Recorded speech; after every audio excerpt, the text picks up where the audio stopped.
परमपूजनीय आचार्य बाबाजी, ज्ञानरत्न विद्वतरत्न, ज्यांचा या ठिकाणी आत्मोन्नती हा ज्ञानयज्ञ तसेच कर्णीय प्रकरणावर या ठिकाणी दररोज निरूपण होत आहे, तसेच निर्वचन प्रकरणावर या ठिकाणी निरूपण होत आहे। आणि हा जो सुवर्ण योग या ठिकाणी आपल्याला प्राप्त झालेला आहे। बरेच वेळा आपण अंतःकरणामध्ये परमेश्वराविषयी, परमेश्वरा साधण्याविषयी जी तळमळ करत असतो आणि या तळमळीची आपली आर्त पाहून परमेश्वर कोणाला तरी निमित्त करून तो अवसर आपल्यापर्यंत पोहोचत असतात। ज्या दिवशी 12 तारखेला पदयात्रा गावामध्ये मार्ग गावामध्ये आला, बाबाजींचं आगमन झालं आणि तो एक सोहळा खरोखरच पाहण्यासारखा होता आणि तो सोहळा आपण आयुष्यभर एक स्मरणीय म्हणून आहे। बाबाजींचं आगमन झालं आणि त्यांच्यासोबतचा असलेला परिवार आणि त्या स्वागतामध्ये प्रत्येकाने आपापल्या तन्मयतेने, आर्ततेने बाबांचं स्वागत केलं। गावामध्ये बाबांची ज्या वेळेला लोक विचारत होते का हो हे कोण,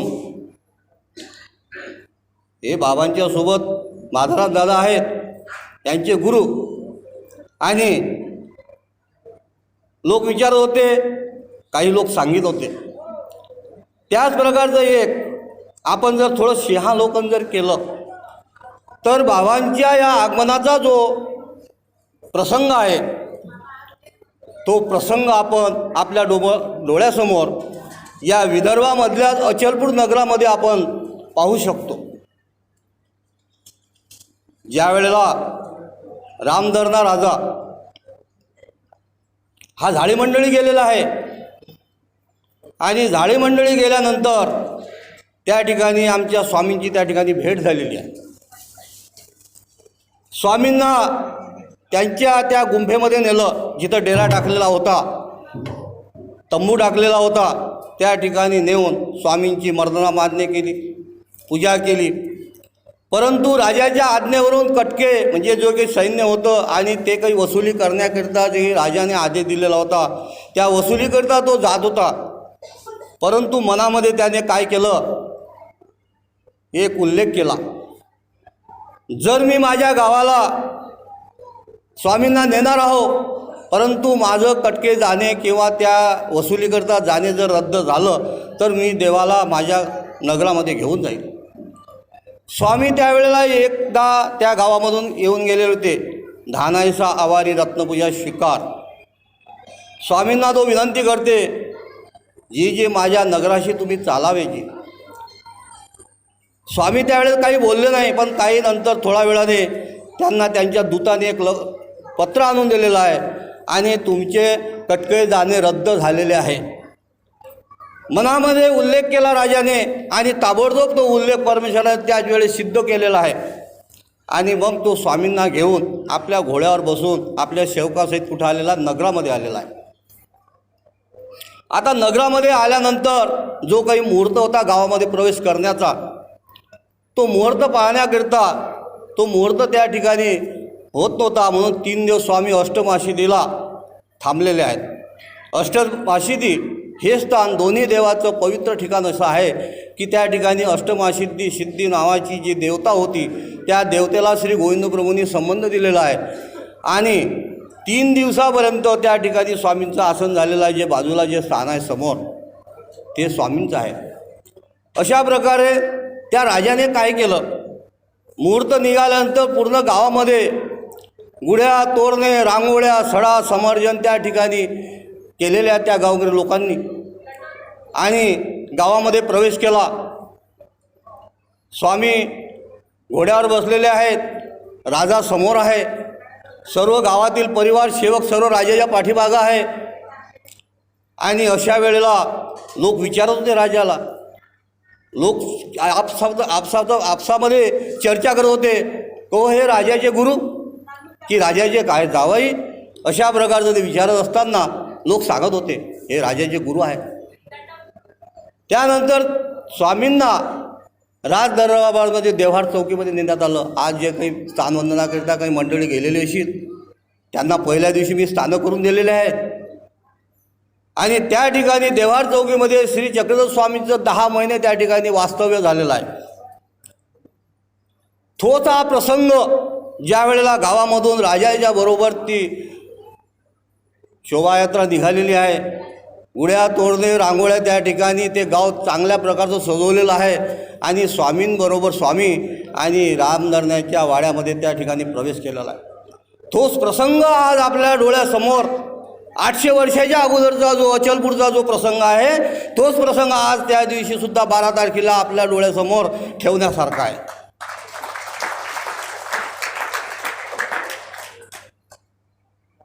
हा प्रसंग आपण गुरुजनांचा हा आपल्या डोळ्यासमोर आपण आठवती असतो.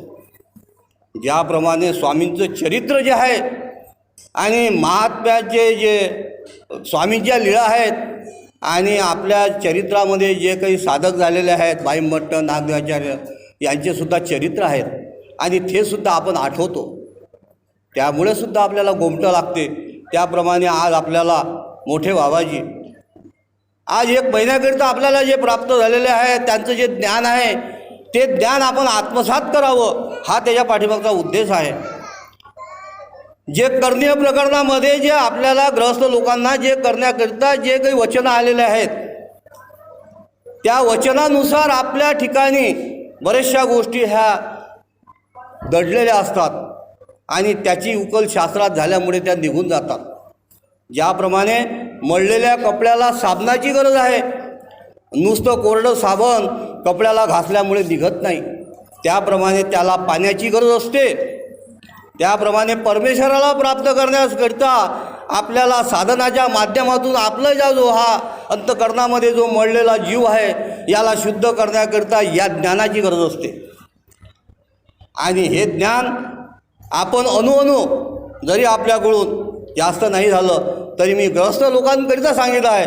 या ठिकाणी जे विद्वत रत्न काही अभ्यासू बाबांच्या सन्निधानामध्ये असताना ज्यांचा अभ्यास झालेला आहे त्यांच्याकरिता हे ज्ञान नाही, या तपस्विनीकरिता ज्ञान नाही आहे. तर मी या माझ्या धर्मबंधूंना सांगत आहो, धर्मभगिनींना सांगित आहो की आज आपण जेव्हा प्रसंग तयार होतो त्यावेळेस आपल्या ठिकाणी इतकी उत्स्फूर्तता असते की आपण त्या ठिकाणी वेळ देतो करतो, परंतु त्याच्यामधून आपण काय घ्यायचं.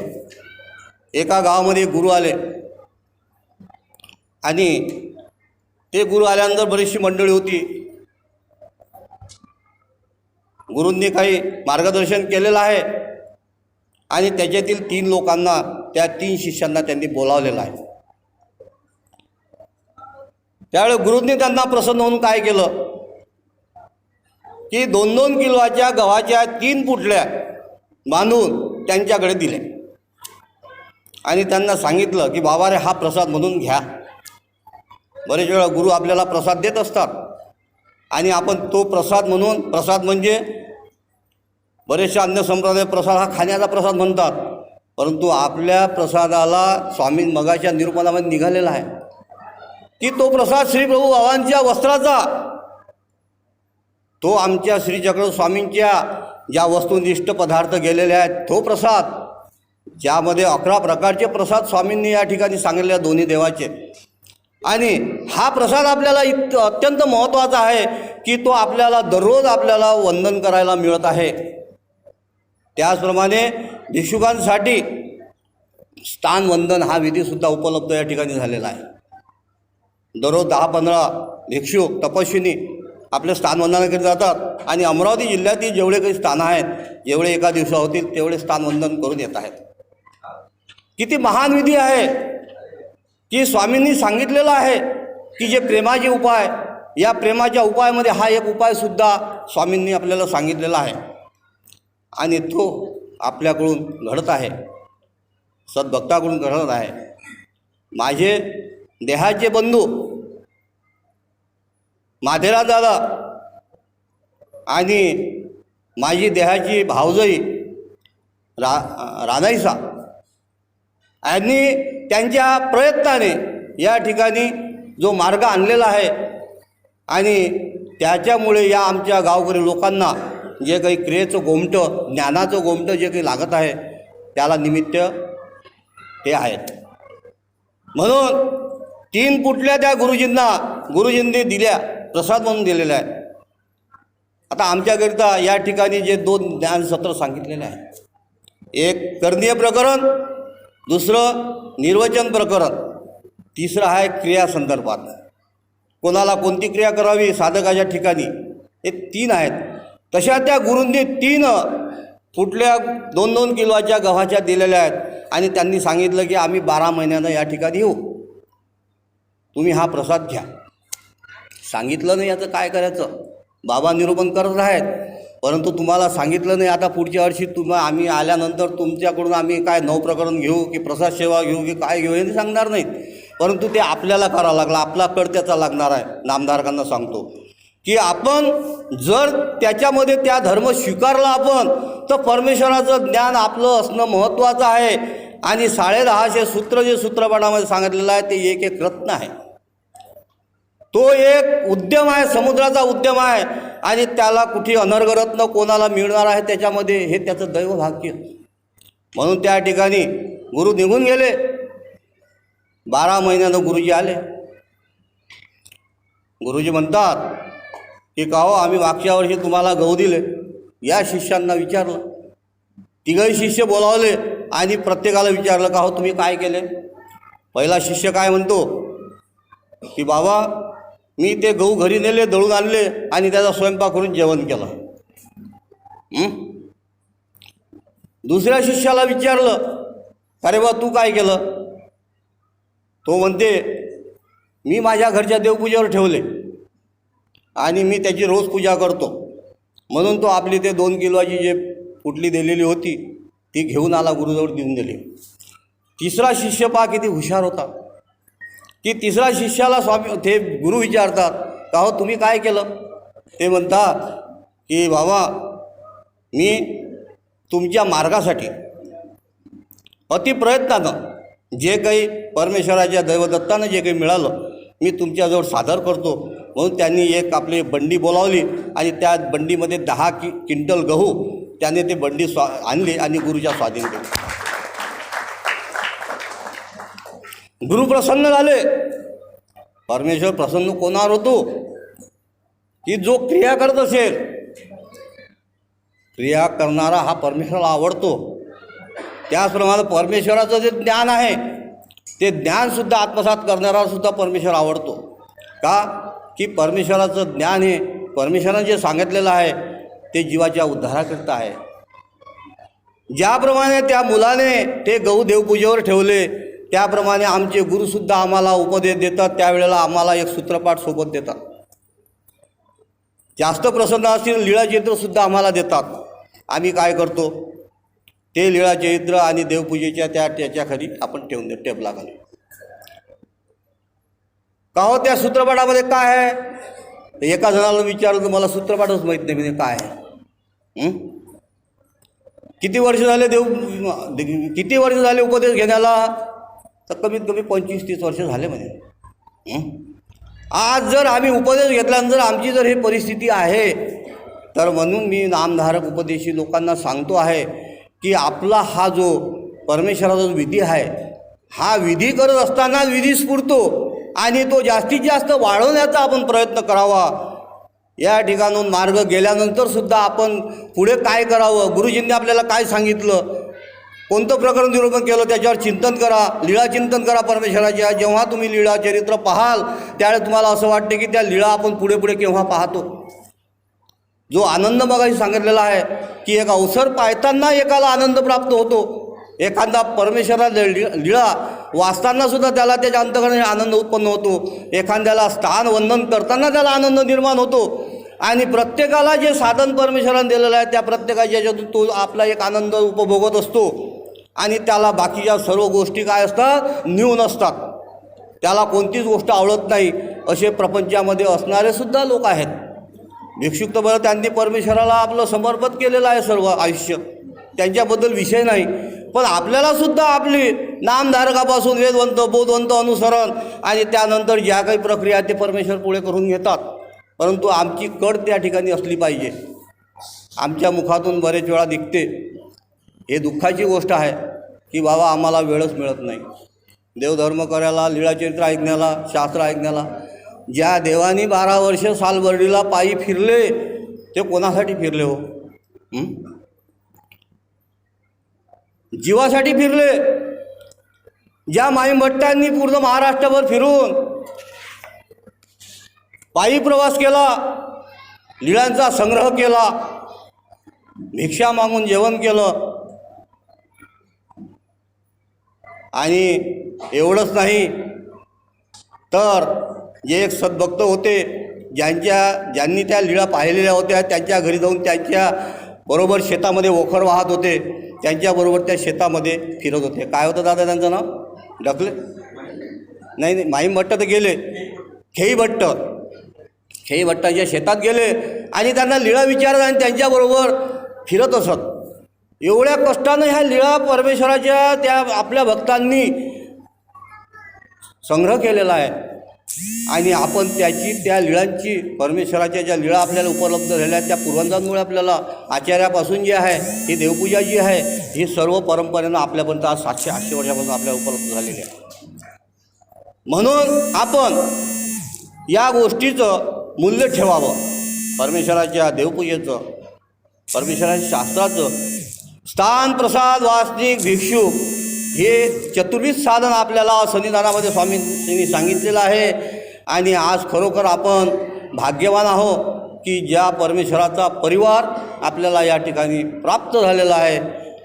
अशा प्रकारच्या या आजच्या या टाकरखेडा गावामध्ये श्रीकृष्ण मंगल कार्यालयामध्ये ज्यांनी निमित्त करून या ठिकाणी आपल्याला हा विधी उपलब्ध करून दिला आणि बाबा या ठिकाणी आले, त्यांच्या शब्दाला त्यांनी मान दिला आणि बाबाची जी हे आहे, प्रसन्नता आहे ती आपण पाहिलेली आहे की बाबांची प्रसन्नता जर असली तरच आपल्याला त्या कार्यक्रमाला खरं रंग येतो. आणि ती प्रसन्नता आपल्याला ठेवण्याकरिता क्रिया तर होतच आहे, अन्नदान होत आहे, भोजनसुद्धा होत आहे. परंतु त्या दिवशी दादांनी सांगितलेलं आहे की जर ज्यांना गीता शिकायचं असेल, आज आपल्याला अवसर प्राप्त झालेला आहे, आपल्या घरात आलेला आहे मार्ग. आपण मार्गामध्ये जाऊ शकत नाही, आपण ज्ञान घेऊ शकत नाही, गीता शिकवू शकत नाही. अहो, मी किती वेळा सांगितलं गीतेचं महात्म्य किती आहे आम्हाला माहीत नाही. ज्या वेळेला बेलापूरवरून स्वामी उदास झाले त्यावेळेला स्वामी प्रवृत्ती कधी केव्हा भंगेल अशी महदाईचा प्रश्न करते की स्वामीची प्रवृत्ती उत्तरपंथी जाण्याची झालेली आहे आणि देवा तुमची प्रवृत्ती कशाने भंग होईल, तुम्ही प्रसन्न कशी होईल. त्यावेळेला स्वामींनी सांगितलं, माईभट्ट येतील त्यांना मी जर गीता वाखाणेल किंवा लक्षस्मरण कराल तर माझी प्रवृत्ती भंगेल, परंतु कोणी करू शकलं नाही. म्हणून आम्ही असे दुर्दैवी की आम्ही सन्निधानामध्ये आलेलो आहोत. म्हणून माझ्या नामधारकांनाच मी सांगतो की जास्तीत जास्त बाकीच्या पक्षांना, गरुडाला तिन्ही लोकांमध्ये गमन करता येते. हे साधक आहेत, हे त्या वाटचालीवर आहेत, त्यांचं भरपूर शास्त्र जरी आत्मसात झालं असेल, बाबांच्या मुखोद्गत झालेला आहे, पण आपण काहीच नाही करायचं का? तुम्ही पहा, चिमणीसुद्धा उडण्याचा प्रयत्न करते.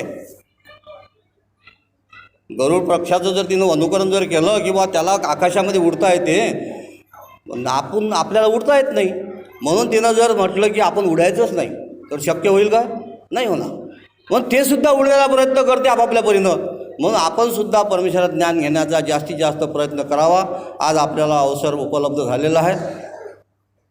म्हणून या प्रसंगी वास्तविक पाहता मला बोलता येत नाही, मी काही वक्ता नाही आहे, परंतु त्यांनी माझं नाव या ठिकाणी सुचवलेलं आहे आणि मला बोलण्याचा या ठिकाणी जो अवसर मिळाला तो दैवदत्त प्रसन्नतेनं मिळाला. आणि मी जे बोललो ते मी बोललो नाही, परमेश्वरानं माझ्याकडून बोलून घेतलेलं आहे. आणि अशा प्रसंगी माझं काही चूक